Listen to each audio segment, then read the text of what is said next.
एक बार की बात है। शहर से दूर एक गांव में राजेश और रीमा सो रहे होते हैं। तभी उन्हें घर की छत पर किसी के चलने की आवाज आती है। उस आवाज से रीमा की नींद खुल जाती है। वो बहुत डर जाती है। इतनी रात गए ये छत पर कौन है?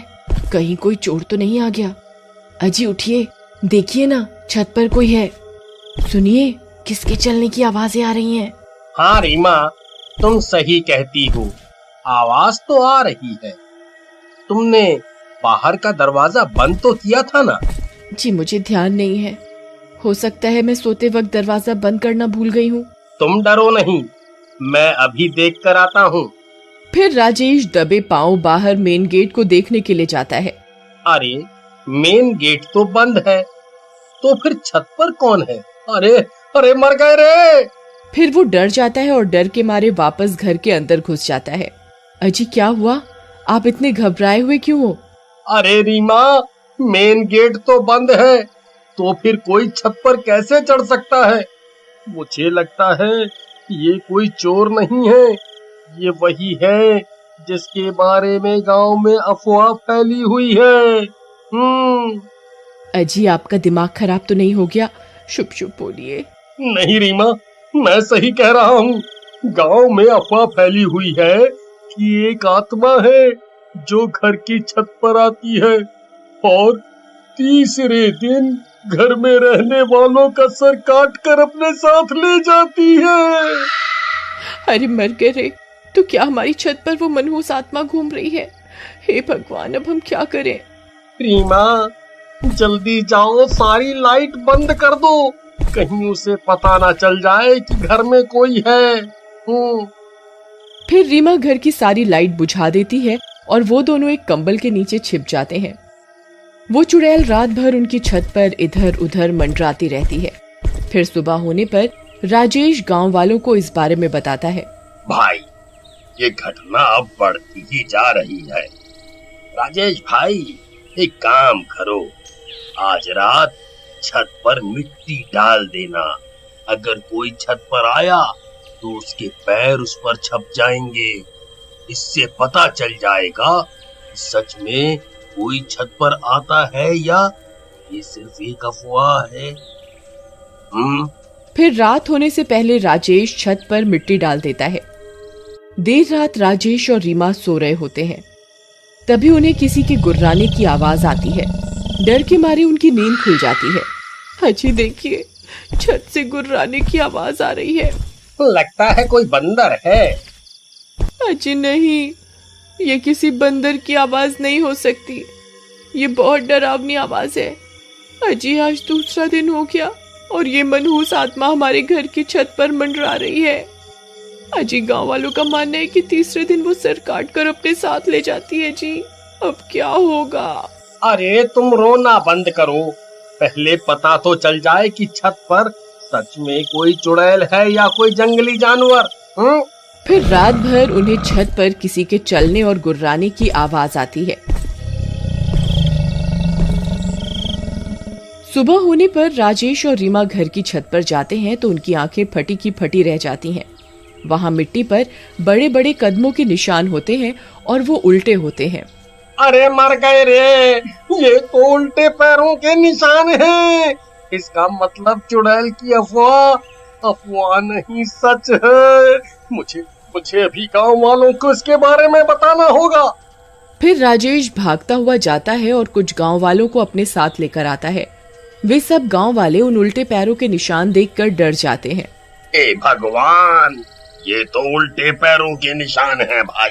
गांव के ऊपर सच में चुड़ैल का साया पड़ गया है। अगर की अफवाह सच है तो इसका मतलब आज तीसरा दिन है और वो चुड़ैल तीसरे दिन उस घर में रह रहे लोगों के सिर काटकर अपने साथ ले जाती है। राजेश भाई, मेरी मानो तो तुम आज ही ये घर छोड़ दो, नहीं तो आज का दिन तुम दोनों की जिंदगी का आखिरी दिन साबित होगा। नहीं, मेरे हिसाब से ये जरूर किसी की शरारत है। मुझे लगता है कोई हमसे हमारा घर खाली करवाना चाहता है ताकि हम डर के मारे इस घर को औने पौने दामों में बेचकर चले जाएं। अजी आपका दिमाग खराब हो गया है। अगर सच में चुड़ैल हुई तो आज वो हमारे सिर काट कर अपने साथ ले जाएगी। तुम घबराओ नहीं, मेरे पास एक तरकीब है। गांव वालों, आज रात को तुम मेरे घर के आसपास ही रहना। फिर रात होने पर वे दोनों सो रहे होते हैं। तभी आधी रात होने पर उनकी छत पर कोई दस्तक देता है। कदमों की आवाज से उन दोनों की नींद खुल जाती है। अजी मर गए, आज तीसरा दिन है, आज हम नहीं बचेंगे जी। आज वो हमारी गर्दन काट कर अपने साथ लेकर ही जाएगी। गांव वालों ने कहा भी था घर खाली कर दो, लेकिन आपने उनकी एक न सुनी। लो आ गई चुड़ैल, अब क्या करोगे? तभी उस चुड़ैल के कदमों की आवाज तेज हो जाती है। अजी लगता है कोई सीढ़ियां उतर रहा है। यह आवाज सीढ़ियों की तरफ से आ रही है। कुछ कीजिए ना, क्या है आपकी तरकीब? अजी रुको रुको, रोना बंद करो, आवाज मत करो, नहीं तो उसे पता चल जाएगा कि हम यहाँ हैं। फिर राजेश दूसरे कमरे में जाता है और वहां से 2 पुतले उठाकर लाता है और उन्हें बेड पर लिटा देता है और उनके ऊपर चादर डाल देता है और सारी लाइट बंद कर देता है। चलो रीमा, अब हमें छुपना होगा, चलो जल्दी करो। फिर वे दोनों उसी बेड के नीचे छिप जाते हैं। तभी दरवाजे पर दस्तक होती है।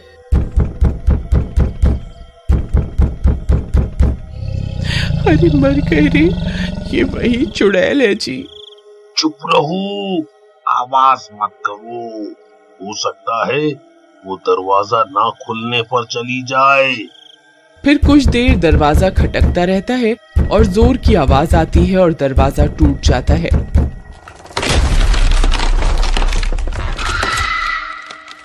वो चुड़ैल अंदर आ जाती है। वे दोनों बेड के नीचे छिपे रहते हैं। तभी उन्हें चुड़ैल के पैर दिखाई देते हैं। वो उल्टे होते हैं। ये देखकर उन दोनों की सांस अटक जाती है। हे भगवान, अब हमारा क्या होगा? अरे मर गए रे। फिर वो चुड़ैल खंजर से बेड पर सो रहे लोगों पर हमला कर देती है और उन पुतलों की गर्दन काट देती है और पास में जाकर बैठ जाती है और उन्हें खाने लगती है। लेकिन जल्दी ही उसे एहसास हो जाता है कि वो किसी इंसान के सिर नहीं है, उसके साथ धोखा हुआ है। वो बहुत गुस्से में आ जाती है।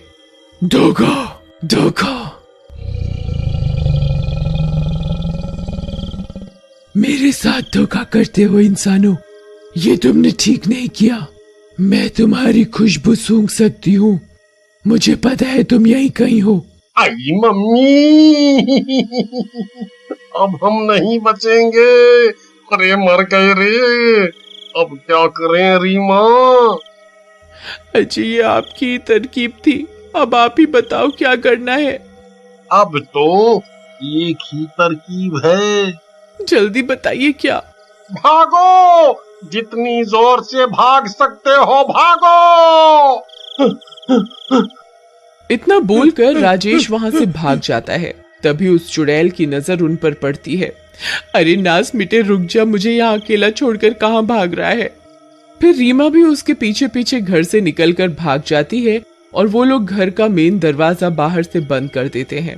अरे गांव वालों, जल्दी आओ, हमें तुम्हारी जरूरत है। तभी सब गांव वाले भी हाथों में मशाल लेकर वहां पहुंच जाते हैं। चुड़ैल खिड़की से सब कुछ देख रही होती है। भाई, चुड़ैल घर के अंदर ही है, हमें कुछ करना होगा। अगर वो बाहर आ गई तो अनर्थ हो जाएगा। खिड़की पर चुड़ैल को देखकर सबकी आंखें फटी की फटी रह जाती हैं।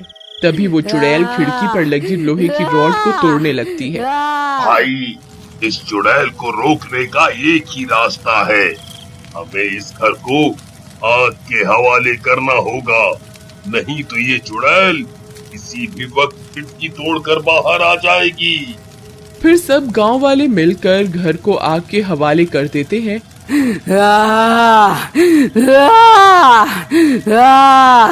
और वो चुड़ैल भी घर के साथ साथ जलकर राख हो जाती है।